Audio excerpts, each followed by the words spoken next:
अगर किसी के परिवार में एक बच्चा आईएएस की तैयारी कर रहा है तो मान के चलिए पूरा परिवार आईएएस की तैयारी कर रहा है। और अटल बिहारी वाजपेयी जी को भी मैंने बचपन में कानपुर में फूलबाग में देखा था। मेरे पापा बैंक में थे।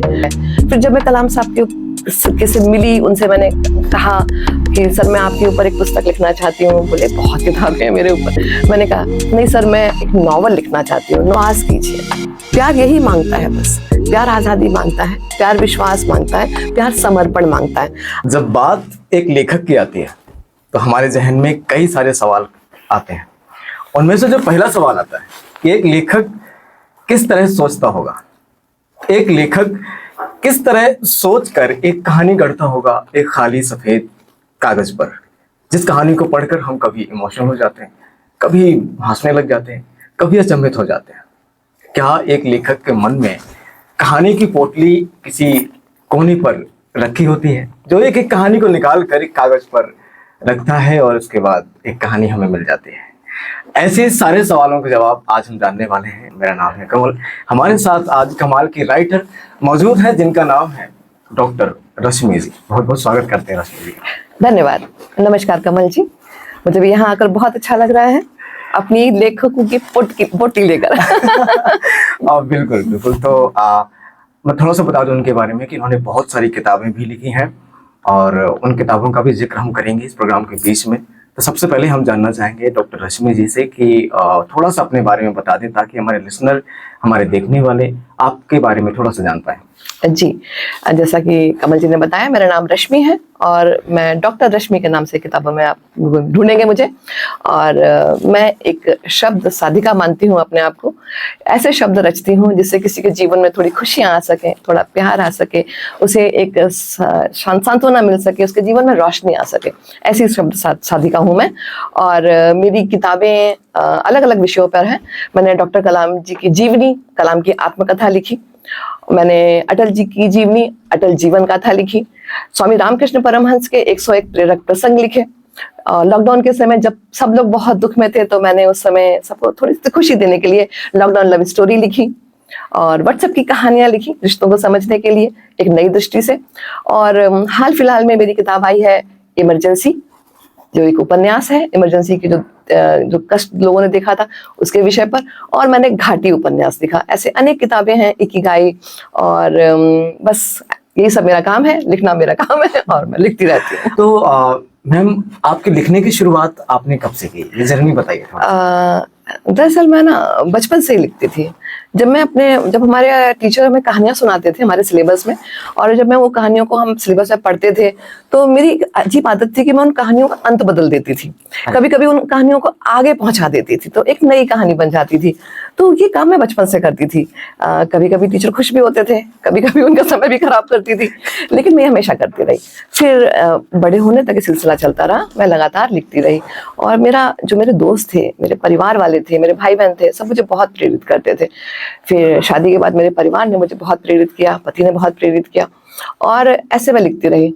मेरी पहली कहानी कादम्बिनी में छपी थी।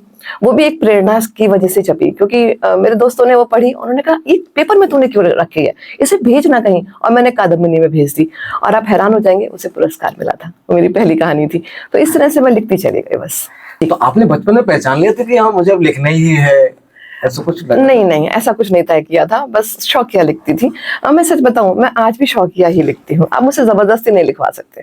आप विषय दे दे कि रश्मि लिखो, मैं नहीं लिख सकती। मैं आज भी शौकिया ही लिखती हूँ। जब मेरे अंतर मन से प्रेरणा आती है, जब मैं कहीं देखती हूँ कुछ, तब लिखती हूँ बस। तो वो क्या है कादम्बिनी, थोड़ा सा उसके बारे में बताएंगे? कादम्बिनी एक पत्रिका है, मासिक पत्रिका है और विजय किशोर मानव जी चलाते थे, उसमें संपादक थे उसके। और ये मैंने चंडीगढ़ से ये कहानी भेजी थी वहां पर। ये है करीब 2012 या 13 की बात है, वो मेरी कहानी थी। ये कहानी कुछ यूं थी। आप कहानी सुनना चाहेंगे? अरे जरूर। बहुत छोटी सी पहली कहानी तो है, लघु कथा है एक्चुअली, बहुत छोटी सी लघु कथा है। जरूर। एक बार ग्वाला गाय को दूह रहा था, ध्यान से सुनिएगा। एक बार ग्वाला गाय को दूह रहा था, पास ही उसका बछड़ा भूख से मिमिया रहा था। गाय ने कहा, बेटा चुप हो जा, ना रो, पहले ये मनुष्य मुझे दूह ले, फिर तू मेरा दूध पी लेना। ये मनुष्य मेरे शरीर का एक एक चीज इस्तेमाल करता है, तभी तो मुझे माँ कहता है। बस ये कहानी। क्या बात है, बहुत कमाल। आपको इंस्पिरेशन कहाँ से मिलती है लिखने की? मुझे अपने आसपास से मिलती है। मैं जब आसपास कोई भी ऐसी संवेदनशील चीज देख लेती हूँ या मेरे मन में कोई ऐसा विचार आ जाता है, बस वहीं से प्रेरणा आती है। जैसे आपने एक कहानी सुन के समझ लिया होगा कि मैंने बस एक गाय को देखा था, मैंने सच में देखा था और बस बछड़े को रोता हुआ देख रही थी। ऐसे ही और भी चीजें जब और किताबें जो मैंने आपको बताई अपनी, उन सब में एक प्रेरणा है। मैंने कलाम साहब पे कैसे लिखा, मैं बचपन से उनसे प्रेरित थी। मैंने बचपन में, मैं शायद 9th या 10th क्लास में थी, तो मैंने मिसाइल मैन एक आर्टिकल दिया था अपने स्कूल को, वो मेरी मैगजीन में छपा था। बहुत प्रेरित हुई, सबने बहुत तारीफ की, रिश्तेदारों ने पढ़ा और वो एक मेरे छाप जैसे दिमाग में बैठ गई। फिर जब मैं दिल्ली आई और मेरे प्रकाशक ने मुझे कहा कि रश्मि आप कलाम साहब पे लिखोगे, मैंने फट से हाँ कहा कि हाँ ये मैं लिखूंगी, मेरे दिल का विषय है। फिर जब मैं कलाम साहब के किसी मिली, उनसे मैंने कहा कि सर मैं आपके ऊपर एक पुस्तक लिखना चाहती हूँ। बोले बहुत किताबें हैं मेरे ऊपर। मैंने कहा नहीं सर, मैं एक नॉवल लिखना चाहती हूँ, नॉवल की तरह आपको। तो कहते तो मुझे हीरो बनाओगी। मैंने कहा मैं आपको क्या हीरो बनाऊंगी सर, आप हीरो हैं, आप एक्चुअल हीरो हैं। मैंने उनसे कहा, मैंने कहा सर, मैं अपने दोनों बच्चों के साथ गई थी उनसे मिलने, पहली बार जब गई थी, तो मैंने उनसे कहा, मैंने कहा सर जब मैं किसी बच्चे से पूछती हूँ कि तुम्हारा फेवरेट हीरो कौन है, और वो कहता है शाहरुख खान, या मैं, देखिए सब अच्छे हैं, मैं इनकी फिल्में देखती हूँ, बहुत पसंद करती हूँ इनको, लेकिन फिर भी मुझे ऐसा लगता है हमारे जीवंत हीरो आप हैं। हमारे बॉर्डर पे खड़ा वो सैनिक है, हमारे भगत सिंह हैं, इन्हें भी तो हमारे बच्चे कभी तो बोले इनका भी नाम। तो सर बस कुछ नहीं, मुस्कुरा दिया। हमारी उनसे एक संक्षिप्त मुलाकात हुई, पहली 10 मिनट की। फिर मैंने उनसे बताया तो उन्होंने मुझे प्रेरित किया, कुछ किताबें बताई, मैं उनसे बहुत मुझे प्रेरणा मिली और इस तरह से ये लिखने का कार्यक्रम शुरू हो गया। इसके बाद जब मैं पोखरण लिख रही थी, उसी समय मैंने तय कर लिया कि अब मैं अटल बिहारी वाजपेयी जी पर लिखूंगी। क्या बात है। और अटल बिहारी वाजपेयी जी को भी मैंने बचपन में कानपुर में फूलबाग में देखा था। मेरे पापा बैंक में थे और हम लोग वहाँ पे कानपुर में रहते थे, पापा पोस्टेड थे कानपुर, तो फूलबाग पापा जी, मेरे पापा बहुत इंस्पायर्ड थे। और फिर मैंने एक किताब लिखी, अटल जीवन गाथा। लेकिन लिखने से पहले मैं अटल जी को पास गई, उनको करीब से देखा। हालांकि उस समय अटल जी बोलते नहीं थे, बस लेटे रहते थे, लेकिन मैं भी उनको बस देखती रही। और वहीं से मैंने अपनी ये उपन्यास की पटकथा बनाई कि अटल जी अपने अगर आप ये उपन्यास पढ़ेंगे तो आप जानेंगे, मैंने आत्मकथात्मक शैली में लिखा है कि अटल जी कमरे में लेटे हैं और एक खिड़की से वो बाहर देख रहे हैं एक बड़े बरगद के पेड़ को, और वहां से पूरी कथा शुरू होती है। अगर आप ये उपन्यास पढ़ें तो मुझे बहुत अच्छा लगेगा। अटल जीवन गाथा, प्रभात प्रकाशन से। ये कब की बात है जब अटल जी से आप मिले थे? ये है 2017 की बात, 16-17। और जो आपने बताया कि कलाम जी से आप भी मिले थे, हाँ, तो ये कहानी मतलब ये कब की कहानी है, कब आप मिले थे? ये उस समय की बात है, ये सब 16-17 की बात है जी। चलो, बहुत बहुत कमाल की बातें हैं कि मतलब आप इतने इतने महान लोगों से मिले और उनके मिलने के बाद आपने उनसे बात की और उनसे आपने इजाजत दी कि मैं आपके बारे में लिखना चाहती हूँ। हाँ, मैंने इजाजत लेके लिखा जी। ये बहुत बढ़िया बात है। तो एक लिखने का प्रोसेस क्या होता है, एक लेखक का किस तरह शुरू करता है वो? जी, पहले लेखक कोई विषय देखता है, आप विषय ढूंढता नहीं है, दरअसल उसको आ ही जाते हैं अपने आप, उसके मन में एक विषय आता है, उस विषय पे फिर वो अपने विचारों को और बढ़ाता है, उसके विचार जब डेवलप होने शुरू होते हैं, फिर इसके बाद जो भी विषय था उस पर पूरी रिसर्च करता है, सारे फैक्ट इकट्ठे करता है। अगर वो फिक्शन है मान लीजिए, तो उसके बाद फिर वो उसका पूरा एक प्लॉट बनाता है, उस विचार को पूरा और गहन और विशाल करता चला जाता है। उसके बाद जब वो पूरी प्लॉट बन जाता है, उसी के अनुसार फिर उसको लिखना शुरू करता है। अगर वो फैक्ट पे आधारित है तो उन जगहों पर भी जाता है, उन लोगों से भी मिलता है, तभी उसमें सत्यता आ पाती है। फिर इसके बाद जब वो पूरा लिख लेता है, उसके बाद एडिटिंग करता है। एडिटिंग का काम कम से कम मैं कहती हूँ 3 बार जरूर करना चाहिए। एक बार छपने से पहले उसको एडिट करें आप 3 बार, इसके बाद वो प्रकाशन के लिए दें। फिर जब प्रकाशित होता है तो फिर हमारे पाठक अपना फीडबैक देते ही, लेकिन कभी कभी हमें थोड़ा सा प्लॉट से हटकर भी लिखना पड़ता है। क्या ये मतलब ये डिसाइड होता है कि हम लास्ट में कहाँ पहुंचना है, कहानी कहाँ पहुंचाना है? कोशिश करते हैं, पूरी नहीं, तय नहीं है, किसी में पहुंच भी सकते हैं, किसी में नहीं पहुंच सकते हैं, हर एक का अलग अलग अनुभव है। क्योंकि मेरे साथ क्या होता है ना, जब मैं कभी लिखता हूँ ना कुछ, मैंने अभी पहले 6-7 मिनट की एक स्टोरी लिखी थी और उसको शूट भी किया था मैंने। अच्छा। तो उसमें क्या होता है कि मैंने पहले डिसाइड कुछ और, थीम कुछ और डिसाइड किया था और लिखते लिखते मैं कहीं और पहुंच गया था और उसके बाद उसकी थीम ही चेंज हो गई थी। करते हैं तो ऐसा भी होता है। कुछ कहानियां हमें खुद घुमा देती हैं, वो नायक बन जाती हैं, और कुछ कहानियों के हम ही नायक बने रहते हैं और कहानियां हम चलाते हैं, और बहुत मजा आता है उस टाइम जब दोनों ही अच्छे, दोनों ही आनंद देने वाले हैं, दोनों ही। आप उन्हें आनंद दीजिए और लिखिए बस। लेकिन हाँ, अगर आप किसी व्यक्ति पर लिख रहे हैं, किसी सत्य घटना पे लिख रहे हैं, फिर आपके पास इतनी छूट नहीं होती है। हाँ, फिर आपको सत्य ही लिखना है। हाँ जी। जो मतलब फिक्शनल होती है उसमें आप कुछ भी सोच सकते हैं। फिक्शन में कुछ भी सोच सकते हैं, आप आजाद हैं। तो आप फिर कैसा बहुत ज्यादा पसंद करते हैं, फिक्शनल या फिर जो सत्यता जो मतलब ट्रू होती है वैसा ज्यादा लिखना पसंद करते हैं? ज्यादातर मैं दोनों ही लिखे हैं मैंने, लेकिन हाँ जैसे मैंने घाटी उपन्यास लिखा, उसमें सत्यता है, लेकिन उसको मैंने जिस तरह से लिखा है उसमें थोड़ा सा कल्पना भी है, लेकिन वैसे वो पूरी सत्य घटना है। जैसे अटल जी का बचपन, पूरा उनका बचपन मैंने लिखा, तो मेरे में सत्यता भी है, और सत्यता अधिक कहूंगी मैं, थोड़ा फिक्शन कहीं कहीं डालना पड़ता है, लेकिन वो ऐसा नहीं होना चाहिए जिससे सत्यता बाधित हो जाए, या कोई कहे कि ये तो हुआ ही नहीं था, नहीं ऐसे नहीं, उसे हम थोड़ा रोचक बनाकर लिखते हैं बस, ताकि सबको पढ़ने में अच्छा लगे और उनको प्रेरणा भी दे और सत्य भी रहे। तो अटल जी का बचपन जो आपने लिखा है वो उनसे बचपन कैसे जाना, उन्हीं से जाना है या फिर आपने उनको पढ़ के जाना है? उनसे जाना है, उनसे जुड़े लोगों से जाना है, हर चीज तो उनसे जानना संभव नहीं है, वो इतने व्यस्त रहते थे। कि आपने उनका बचपन भी पूछा और उन्होंने बताया और आपने लिखा, बहुत बढ़िया बात है। आप अपने विचार को, लिखने की थिंकिंग को किस तरह डेवलप करते हैं? कुछ पढ़ के, कुछ देख के? हाँ, हम पढ़ते बहुत हैं, हम लिखते भी हैं और हम पढ़ते भी बहुत हैं, और हम अपने आसपास बहुत ऑब्जर्वर रहते हैं, हम चीज़ों को बहुत ध्यान से देखते हैं, हमारे अंदर एक संवेदना होती है, तो वो हमेशा, और अपने साथ हम हमेशा एक डायरी रखते हैं। अब तो मोबाइल का ज़माना है, हम मोबाइल रखते हैं, कोई भी विचार आता है उसे लिख लेते हैं, बाद में उसका विस्तार करते रहते हैं, लेकिन उसको छूटने नहीं देते हैं। कई बार मेरे साथ हुआ है कि विचार आया है और मैंने नहीं लिखा है, बाद में मैं सोचती रह गई, दोबारा नहीं आया, वो विचार फिर नहीं आता, दोबारा नहीं आया, ऐसा भी हुआ, तो हम उसको लिख लेते हैं उसी वक्त। अच्छा, तो क्या लगता है कि मतलब लिखने के लिए सबसे ज्यादा जरूरी क्या है? बहुत ज्यादा पढ़ना या फिर अपने चारों तरफ चीजों को देखना, उसी टाइम पे रहना मौजूद? आपको क्या लगता है आपके हिसाब से लिखने के लिए? नहीं, आप मेरे हिसाब से लिखने के लिए बहुत जरूरी है आपको हर चीज को ध्यान से देखना, जो आपने बोला, और उस आपके अंदर वो संवेदनाएं होना, जिसको आपने देखा है उसे आप शब्दों में ढाल सके। देखता हर कोई है, लेकिन शब्दों में हर कोई नहीं ढाल पाता, क्योंकि ये भी एक कला है जो समय के साथ साथ धीरे धीरे अभ्यास करते हुए आपके पास आती है। तो जब तक आप कलम नहीं चलाएंगे, अपने बुजुर्गों को नहीं पढ़ेंगे, जब तक आप उनसे सीखेंगे नहीं, आप वो कला अपने अंदर डेवलप नहीं कर सकते हैं।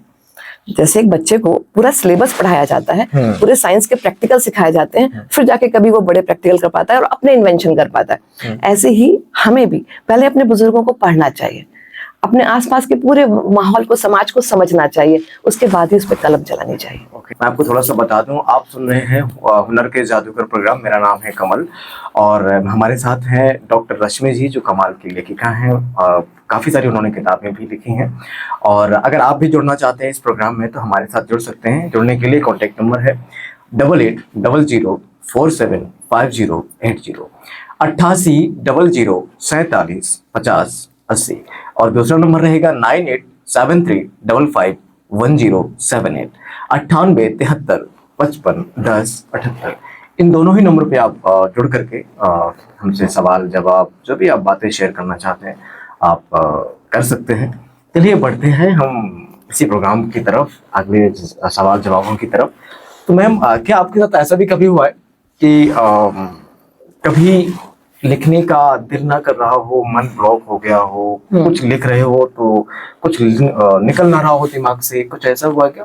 हाँ, होता है, ये भी होता है कभी कभी कि लिखने का मन नहीं करता है, लिखते लिखते अचानक लगता है कि नहीं, एक ब्रेक लिया जाए, और हम सच में उस वक्त ब्रेक लेते हैं। हाँ, या तो घूमने निकल जाते हैं, या हम बहुत अच्छी किताबें उठा के उससे पढ़ने लगते हैं, और फिर हम एक बार फिर से, जैसे अपना एक घड़ा रीतता है ना, तो उसे पानी डालते हैं, तो हम दोबारा अपने आप को फिर से भरते हैं, इस तरह से फिर दोबारा लिखना शुरू करते हैं। ये भी होता है। तो ये सब करने के बाद फिर आता है दिमाग में सब कुछ? आता है, बहुत अच्छे से आता है। जैसे मैं एक जिक्र करूंगी कि जब मैं डॉक्टर कलाम जी की जीवनी बता रहे, आपसे जिससे जिक्र हो रहा है, जब मैं ये लिख रही थी कलाम की आत्मकथा, तो उस दौरान बीच में जब मैं इस किताब को लगभग मैंने 70% लिख लिया था, इसी दौर में बीच में डॉक्टर कलाम साहब हमें छोड़कर चले गए दायिक रूप से, और मैं नहीं लिख पा रही थी, मैं बिल्कुल नहीं लिख पा रही थी। अभी भी जब बोल रही हूँ आपको तो मेरे रोंगटे खड़े हो रहे हैं, मैं बिल्कुल नहीं लिख पा रही थी। और जैसे ही मैं कोई किताब खोलती थी या उनके बारे में पढ़ने लगती थी कुछ, तो मैं रोने लग जाती थी। तब मेरे प्रकाशक ने मुझे बहुत समझाया कि देखिए ये किताब पूरी कीजिए, ये आपकी सबसे बड़ी श्रद्धांजलि होगी उनके लिए। मेरे परिवार ने मुझे यही समझाया कि आप रश्मि लिखो। बच्चों ने कहा मम्मी लिखो, आपकी किताब बहुत जरूरी है। मैंने फिर बहुत अपने आप को मन कड़ा किया, 3-4 महीने निकल गए इसी में, फिर मैंने लिखना शुरू किया। तो ये एक बहुत बड़ा गैप आया था। तो ऐसी चीजें आ जाती हैं कभी कभी। हम भी देखिए, हम संवेदनशील होते हैं, तो हमारी भावनाएं भी कभी कभी कुछ चीजों से इतनी ज्यादा गहरे जुड़ी होती हैं कि फिर उसमें लेखक बाधित होता है। लेकिन हाँ, हम रुकते नहीं हैं, चरैवैती फिर चल देते हैं। जिनसे भावनाएं ज्यादा जुड़ी होती है ना, जिससे ज्यादा हम भावित होते हैं, तो शायद उनके बारे में लिखने में और हाँ, अच्छा लिखते हैं हम उनके बारे में, ज्यादा अच्छा लगता फीलिंग भी आती है लिखने में, और उस पढ़ने वाला भी शायद वो फीलिंग को महसूस करता है। है। दिल की गहराई से आती हैं, भीतर से वो चीजें निकलती हाँ, हैं। बिल्कुल मौलिक निकलते हैं फिर। बिल्कुल। मैं बहुत एक्साइटमेंट हूँ कि ये जानने के लिए कि डॉक्टर कलाम, देखो उनको तो सब बहुत आदर्श मानते हैं, मैं भी बहुत ज्यादा मानता हूँ आदर्श। उनकी चीजें भी बहुत सारी पढ़ी है मैंने, उनकी किताबें। तो मैं जानना चाहता हूँ कि उनके साथ आप उनसे मिली भी, उनके बारे में जाना भी, कैसा फील होता था, वो इंसान कैसे थे, थोड़ा सा बताएंगे? मैं बस एक लाइन में कहना चाहूंगी, मैं कई जगह ये बात बोल चुकी हूँ, कई कॉलेज में गई हूँ, कई और संस्थानों में गई हूँ। जो डॉक्टर कलाम से मिल गया और उसने विनम्रता नहीं सीखी, तो उसका मिलना व्यर्थ है। क्या बात है, बस इतना बहुत ही विनम्र कहना भाव में चाहूंगी। इतने विनम्र जैसे है अपने ही परिवार के हों। तो अगर आप उनसे मिले हैं और आपने विनम्रता नहीं सीखी, आप नहीं, कोई फायदा नहीं था आपका उनसे मिलने का। बस ये एक बात बोलना चाहूंगी कि क्या बात है, आप तो बहुत भाग्यशाली फिर मैं हूँ। क्योंकि इतने अच्छे अच्छे इंसानों से आप मैं मिलते हूँ हैं। जी। और आपके हाव भाव से भी दिखता है कि शायद वो विनम्रता आपके अंदर भी आ गई है। और मुझे ऐसा लगता है, क्योंकि आपसे जब मैंने बात की थी, मैं बोल रहा यार राइटर होते ऐसे हैं क्या, इतने विनम्र भाव के, इतनी विनम्रता से बात करते हैं। और बहुत बढ़िया, बहुत बढ़िया। हम आगे बढ़ते हैं थोड़ा सा, हम थोड़ी आपकी पढ़ाई लिखाई के बारे में चलते हैं जी। कि आप जो इतना अच्छा लिखते हैं, आपने पढ़ाई में क्या क्या किया है, और थोड़ा सा ये बताइए। जी, 12th तक मैं साइंस साइड थी, फिर पापा का ट्रांसफर हुआ तो साइंस छूट गई। डॉक्टर बनने का सपना था, आर्ट साइड आ गई, लेकिन मैंने फिर बीए किया। बीए के बाद फिर मैंने एमए किया, और पापा ने कहा था मैं तुम्हें डॉक्टर जरूर बनाऊंगा, नाम क्या के डॉक्टर होगा। एमए के बाद मैंने पीएचडी किया। पीएचडी करके आज मैं डॉक्टर रश्मि हूँ जी।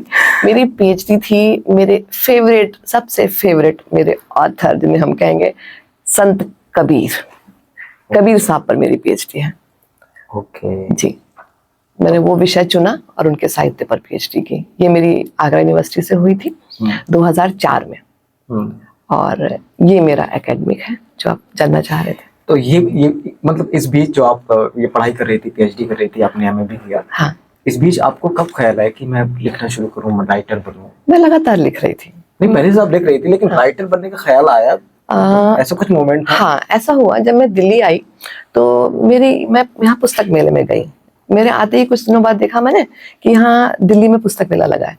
और जब मैं पहले चंडीगढ़ में रहती थी, शादी होकर चंडीगढ़ गई थी। तो चंडीगढ़ से जब मैं दिल्ली, हम लोग शिफ्ट हो रहे थे, पूरा परिवार दिल्ली शिफ्ट हो रहा था। तो जब हम लोग दिल्ली आ रहे थे तो मेरे उंगलियों में कुछ नाम थे कि मुझे दिल्ली जाके इन इन इन इन सबसे मिलना है। क्योंकि मेरी जब कहानियां छपती थी या जब मैं उनकी पढ़ती थी मैगजीन्स में, तो वो सब नाम मेरे टिप पे थे। तो जब मैं दिल्ली आई तो उस सपने के साथ आई, तो मैं पुस्तक मेले में भी गई। वर्ल्ड बुक फेयर दिल्ली में लगा था, वहां मेरी बहुत सारे बड़े बड़े लेखकों से मुलाकात हुई। मैं अपने को इतना सौभाग्यशाली मान रही थी। फिर इसके बाद मेरी वहीं पे प्रकाशकों से भी मुलाकात हुई। तो उसी दौरान मेरी मुलाकात, बहुत अच्छी मुलाकात हुई प्रभात प्रकाशन से। वहाँ पे आदरणीय प्रभात जी से, आदरणीय पीयूष जी से, और फिर मेरी किताब घर प्रकाशन में राजीव जी से मुलाकात हुई, और मेरी प्रलेख प्रकाशन में, ऐसे कई प्रकाशन से मुलाकात हुई। तो मुझे राजीव जी ने बोला, मैं आपको बता दूं कि मेरे चंडीगढ़ में कॉलम आते थे। आज समाज एक नया पेपर शुरू हुआ था, उसमें चिरंतन और शाश्वत नाम से, शाश्वत नाम से मेरा कॉलम आता था संडे को, और चिरंतन नाम से आता था थर्सडे को। और स्पीकिंग ट्री जो हिंदी का नवभारत टाइम्स है, उसमें मेरा स्पीकिंग ट्री भी हफ्ते में एक बार आता था। तो ये मेरे काफी सारे लेख इकट्ठे हो चुके थे। तो मैंने इसकी चर्चा की जब दोनों से ही, तो दोनों ही प्रकाशकों ने, मतलब प्रभात जी ने भी, पीयूष जी से मेरी मुलाकात एक्चुअली किताब के सिलसिले में फिर बातचीत पीयूष पीयूष जी से ही होने लगी मेरे आगे, तो उन्होंने भी रुचि दिखाई प्रभात प्रकाशन में, और किताब घर प्रकाशन में राजीव जी भी बोले कि हम किताब बनाना चाहेंगे इसे पूरा कंपाइल करके। फिर तो मैंने ये किताब उनको राजीव जी को दी, पूरे सारे आर्टिकल इकट्ठे करके दिए, और पीयूष जी के प्रेरित करने पर, क्योंकि मैं विवेकानंद जी से भी बहुत प्रेरित थी। तो जब गुरु ऐसे हैं तो जब शिष्य ऐसे हैं तो गुरु कैसे होंगे, तो ऐसी चर्चा मेरी पीयूष जी के साथ शुरू हुई। तो वहां से विचार आया कि स्वामी रामकृष्ण परमहंस जी पे कुछ लिखा जाए। तो मैंने किताब लिखी। तो एक ही महीने में मेरी 2 किताबें एक साथ आई 2015 में। एक प्रभात प्रकाशन से स्वामी रामकृष्ण परमहंस के 101 प्रेरक प्रसंग, और किताब घर से आई और आगे पढ़ते चलो। अब कौन पहले कहेंगे कौन बात कहेंगे नहीं मालूम, मैं आज भी यही कहती हूँ कि मेरी 2 किताबें एक साथ आई थी जी। तो ऐसे ये सिलसिला शुरू हो गया। अच्छा, फिर आपकी कोई स्टोरी या बुक जो आपके दिल के काफी करीब है, ऐसा कुछ है जो आपने लिखा है? ये आप ऐसे पूछ रहे हैं जैसे आप किसी माँ से पूछ रहे हैं कि कौन सा बच्चा आपको ज्यादा प्यारा है। देखिए ऐसा है, जैसे माँ ना एक बच्चे को 9 महीने अपने गर्भ में रखती है ना, फिर वो आता है दुनिया में, ऐसे ही हम भी लगभग 9 से 12 महीने एक किताब को बच्चे की तरह बड़ा करते हैं। तो हमें अपनी हर किताब प्यारी होती है। यार मेरे को तो अब लगता है कि यार कौन सी कहानी को बहुत ज्यादा इम्पोर्टेंट कहूँ। सो हाँ, मतलब अच्छा है, अपना जो भी हम लिखते हैं दिल से ही लिखते हैं, है ना, तो हम सबको अच्छा ही कहेंगे जी। बहुत बढ़िया बात है। क्या आप अपने रियल लाइफ एक्सपीरियंस को भी जोड़ते हैं अपनी लेखनी में? हाँ, पूरी कोशिश करती हूँ, मैं उनको भी जोड़ती हूँ, क्योंकि लेखक के अनुभव तो आ ही जाते हैं ना, शब्द तो उसी के हैं, भावनाएं उसकी हैं, तो अनुभव भी आ जाते हैं। कभी इमोशनल हुए आप? हाँ, लिखते? बहुत थोड़ा सा वो वाली कहानी बताइए। मेरा पूरा घर जानता है इस बात को। जैसे जब मैं ये लिख रही थी, डॉक्टर कलाम का तो मैंने बता ही चुकी हूँ काफी कुछ आपको। ऐसे ही जब मैं ये अटल जी की पुस्तक लिख रही थी, तो उसमें कुछ ऐसे इंसिडेंट आए तो मैं वहां रोने लगी। तो बड़ा दिलचस्प, मैं आपको बताती हूँ, मेरे घर में एक दो बार ऐसा हुआ कि मैं लिख रही हूँ, रात को ही लिखती हूँ, क्योंकि मुझे रात में ही मेरा दिमाग चलना शुरू होता है। ये सवाल मैंने रखा लास्ट में, किस टाइम लिखने में लिखना चाहिए किसी को? अच्छा, ये बढ़िया बताया आपने। तो कोई ऐसे पूछने आता था परिवार से कि कोई आपके लिए चाय बना दे क्या, तो मैं फुट के रो रही हूँ।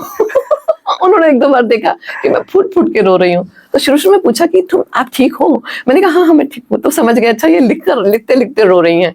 फिर उसके बाद एक दो बार और जब उन्होंने देखा कि मैं फुट कर रो रही हूँ, कुछ नहीं, दरवाजा बंद करके चले जाते थे कि ये डूबी हुई है, इन्हें लिखने दिया जाए। तो हाँ, ये बहुत होता है हमारे साथ। सीमा जी हमारे साथ जुड़ी हुई है, लगता है वो भी हमारे साथ रोना चाहते हैं। सीमा जी नमस्कार।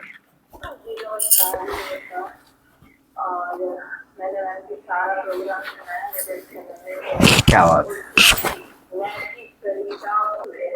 धन्यवाद सीमा जी, बहुत बहुत धन्यवाद आपका।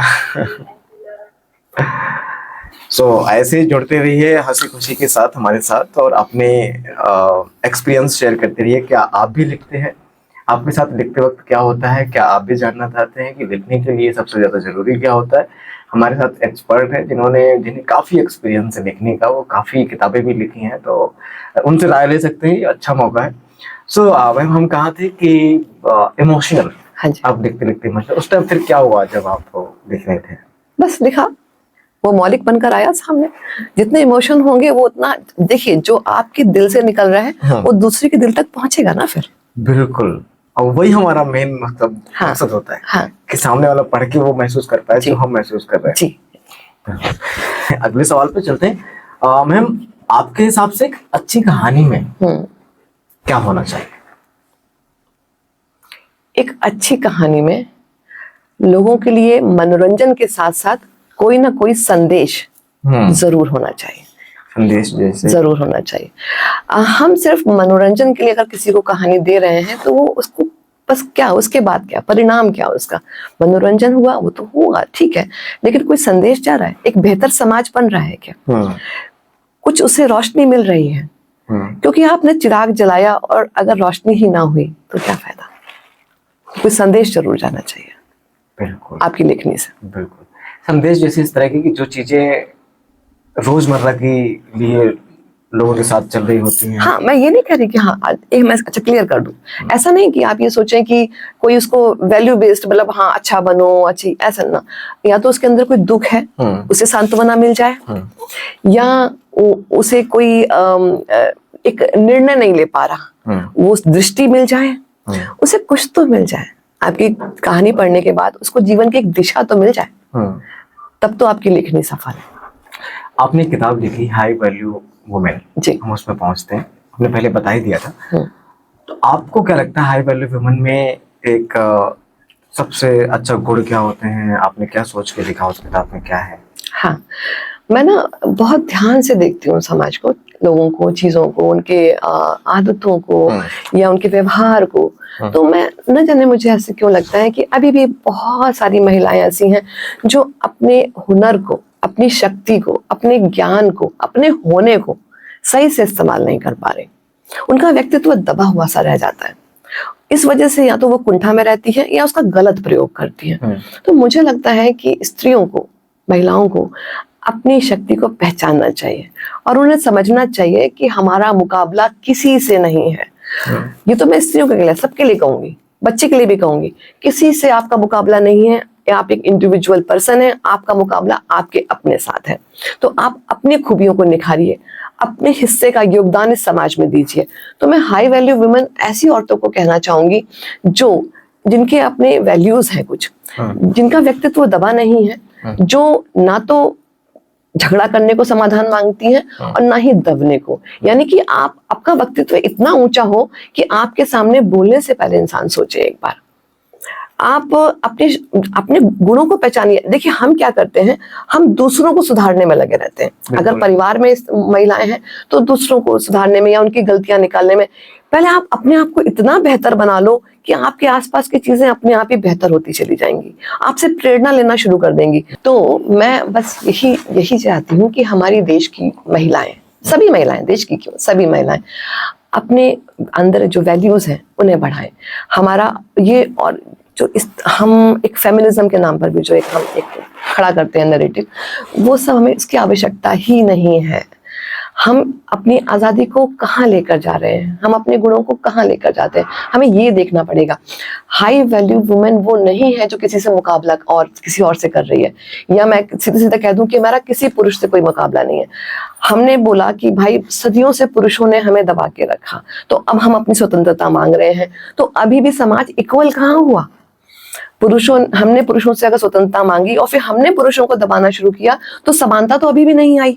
हमें समानता चाहिए। तो समानता का मतलब ये है कि पुरुष अपने गुणों में आगे बढ़े, हम महिलाएं अपने गुणों में आगे बढ़े और एक हम सुंदर समाज बनाएं। हम परिवार के स्तर पर सूक्ष्म में जाएं, सुंदर परिवार बनाएं, फिर हम सुंदर समाज बनाएं, फिर हम सुंदर देश बनाएं। ऐसा नहीं है कि हाँ इस समाज में स्त्रियां आगे हैं तो वो समाज बड़ा आगे है, या इस समाज में पुरुष आगे हैं तो वो समाज बड़ा आगे है। नहीं जी, मैं ऐसा कुछ नहीं कहना चाहती। दोनों अपने गुणों में शिव शक्ति, कृष्ण बिना राधा अधूरे, राधा बिना कृष्ण अधूरी, जबकि दोनों साथ में नहीं है तो हमेशा साथ है। ये होती है शक्ति, इसे पहचानना है। तो इसीलिए मैं कह रही हूँ हाई वैल्यू वुमेन वही है जो अपने वैल्यूज को ऊपर लेकर जाए बिना किसी को गिराए। जी। ये किताब आपने क्या सोच के लिखी थी? क्या आपके अंदर की फीलिंग है जो आपने महसूस किया, या फिर कुछ आपके साथ इंसिडेंट हुआ, ऐसा कुछ? नहीं, इंसिडेंट तो नहीं हुआ। हाँ, मेरे अंदर की फीलिंग है। जैसे मैंने आपको बताया, मैं ऐसे देखती थी आसपास महिलाओं को, देखती थी कि समय बर्बाद कर रहे हैं बात करने में। या आप कमल जी एक बात देखिएगा, आप इंसानों को नोट करिएगा, स्त्री नहीं पुरुषों को भी नोट, बच्चों को भी नोट करिएगा। हम लोग कभी वर्तमान में रहते ही नहीं है। या तो हम भविष्य की बातें कर रहे होते हैं या हम भूत को सोच रहे हैं। हाँ, कभी हम वर्तमान में नहीं रहते। हमारी सारी बातें वही होती हैं, तो हमारा जीवन ऐसे ही पूरा गुजर जाता है। अगर आप एक अच्छा परिवार बनाना चाह रहे हो, आप चाहते हो कि आपके बच्चे अच्छे बने, तो उसके लिए आपको पहले अपने अंदर उन गुणों को डालना पड़ेगा। जैसे मैं काउंसलिंग भी करती हूँ, तो कुछ पेरेंट्स से मिली, उनका कहना है कि देखिए मैडम, मेरा बच्चा, इसको हमने सब कुछ दिया, कोचिंग दिया, सब दिया, इसको IAS UPSC की या किसी की तैयारी कर रहा है, अब बताइए ये कैसे करा, पढ़ता ही नहीं है। मैंने उनसे सीधे ये पूछा, आप क्या कर रहे हैं, आप पढ़ते हैं? बोले मैम मैं इसकी बात कर रहा हूँ। मैंने कहा मैं वही इसी की बात कर रही हूँ। ये आपसे जुड़ा हुआ है। बिल्कुल। अगर किसी के परिवार में एक बच्चा आईएएस की तैयारी कर रहा है तो मान के चलिए पूरा परिवार आईएएस की तैयारी कर रहा है। बिल्कुल, तभी वो बच्चा निकल पाएगा। माहौल क्रिएट करना पड़ेगा आपको।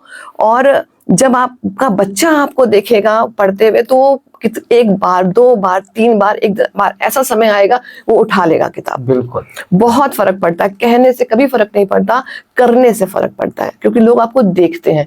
तो ये चीजें जब मैं लोगों को बताई, और मैं ये ऐसे नहीं, आप ये मत सोचिएगा ये सिर्फ कहने के लिए है, मैंने अपने पास पहले किया है, इसका परिणाम देखा है। मैं आपको बता दूं कमल जी, जब मेरी किताब आई थी रामकृष्ण परमहंस के 100 प्रेरक प्रसंग, ये मेरी पहली किताब, उस समय मेरा बेटा अपनी नीट की तैयारी कर रहा था। माफ कीजिएगा, सॉरी, बेटी नीट की तैयारी कर रही थी, बेटा इसकी आईआईटी की तैयारी कर रहा था। और इस दौरान हम दोनों एक ही कमरे में बैठते थे अपने स्टडी रूम में, और हम दोनों पीट करते थे एक दूसरे के साइड। वो अपने मैथ्स लगाता था, फिजिक्स लगाता था, केमिस्ट्री लगाता था, और मैं उधर अपनी किताब लिख रही होती थी। अचानक हम दोनों एक दूसरे को देखते थे, पीछे चाय पियोगे, कॉफी पियोगे, क्योंकि हम थक जाते थे, ऐसे बोलते थे। फिर हम लिखते थे, और परिणाम क्या हुआ, पहले ही अटेम्प्ट में मेरे बेटे की 881 रैंक आई और मेरी किताब मार्केट में आई। क्या बात है। ये होती क्रिएटिविटी, एक फैमिली बना के रखते हैं जी। बहुत बढ़िया। और मुझे लगता है हमें भी ऐसे ही करना चाहिए। वो लोग कहते हैं ना कि बच्चे पढ़ते नहीं है, बच्चे ऐसे हो रहे हैं वैसे हो रहे हैं, पहले आप खुद को देखिए। वही हम बच्चों को बोलते रहे पढ़ो पढ़ो, मोबाइल मत देखो, लेकिन हम क्या कर रहे हैं? माँ बाप खुद मोबाइल चला रहे होते हैं, बिल्कुल कहते हैं कि बच्चे फोन मांग रहे हैं, बच्चों की आदत, लेकिन बच्चों की आदत आपसे पड़ रही है। मुझसे लोग पूछते हैं रिश्तों के बारे में, मैं रिश्तों के बारे में उनसे यही कहती हूँ कि रिश्ते इतने संवेदनशील हैं, इतने इंपॉर्टेंट हैं हमारे लिए, और हम अपने रिश्तों को खुद ही बर्बाद कर रहे हैं, क्योंकि हमारे रिश्तों को मोबाइल निगल गया। मैं सच बताऊं, हमारे समय को मोबाइल निगल गया। मैं अक्सर कहती हूँ कि जब हम बच्चे थे तो हमें बर्बाद करने के लिए टेलीविजन आया था, और अब जब हमारे बच्चे हैं छोटे तो इनके लिए आ गया है मोबाइल, और आने वाली जनरेशन के लिए रोबोट आ जाएगा। बिल्कुल। तो हमें अब हम कितने बेहतर माँ बाप बन सकते हैं, ये बहुत जरूरी है। बिल्कुल। इसी से एक सवाल और आता है मेरे मन में, ये बहुत, इस बात में बहुत सच्चाई है मैम, मेरे को भी लगता है ये चीज। आप प्यार को किस तरह देखते हैं? हाँ, प्यार ये बहुत बहुत गहरा विषय है।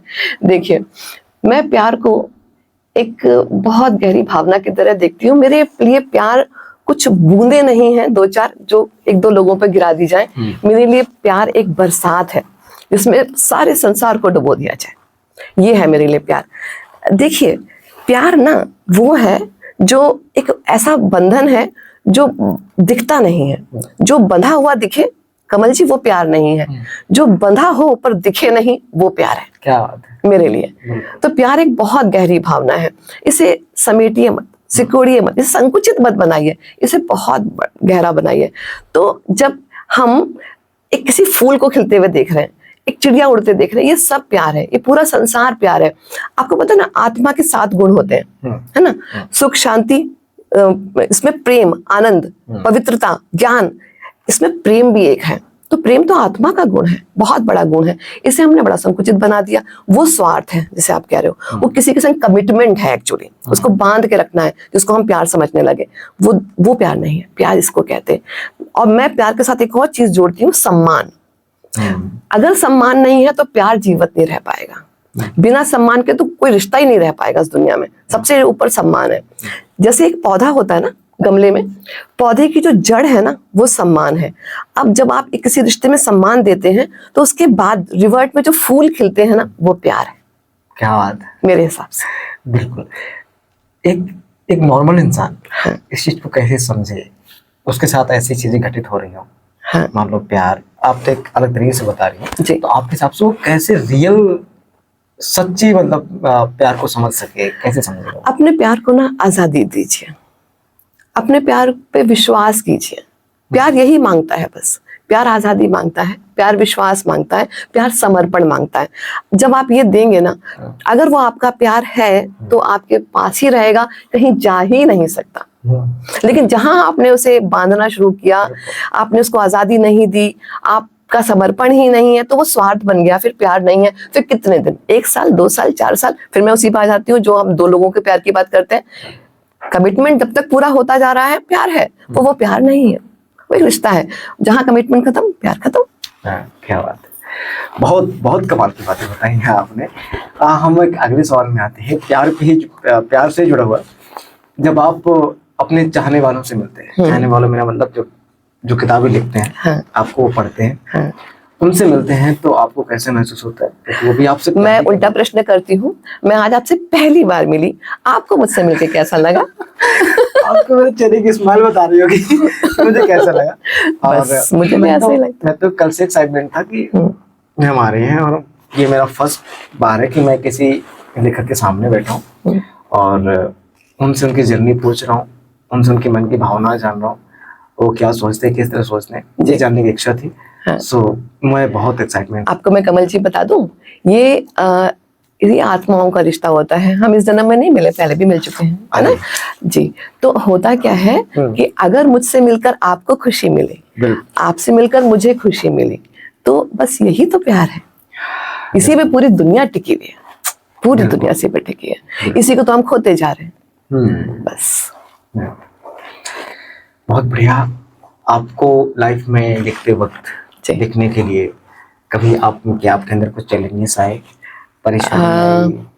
नहीं, कोई चैलेंजेस नहीं आए। कभी कभी थोड़े थोड़े आते हैं, तो मैं उनको, क्योंकि हर जगह चैलेंज आते हैं, खेल में भी आते हैं, पढ़ने में भी आते हैं, स्टूडेंट्स को भी आते हैं, तो हमें भी आते हैं।